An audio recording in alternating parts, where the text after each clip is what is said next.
To create a dashboard in Monday.com, start by logging into your account and navigating to the board you want to create a dashboard for.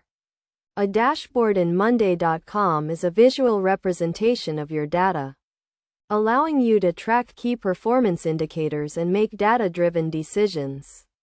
First, click on the Dashboard tab and then click on the New Dashboard button. Choose a template or start from scratch, depending on your needs. Monday.com offers a variety of templates to get you started, including templates for project management, sales, and marketing. Next, add widgets to your dashboard. Widgets are the building blocks of your dashboard and can include items such as charts, maps, and tables. To add a widget, click on the Add Widget button and choose the type of widget you want to add. You can customize each widget to display specific data from your board. After adding widgets, customize your dashboard layout. You can drag and drop widgets to rearrange them and resize them to fit your needs. You can also add sections to your dashboard to organize your widgets and make your dashboard easier to read.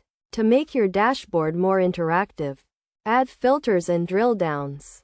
Filters allow you to narrow down the data displayed on your dashboard, while drill downs allow you to view more detailed information about a specific item.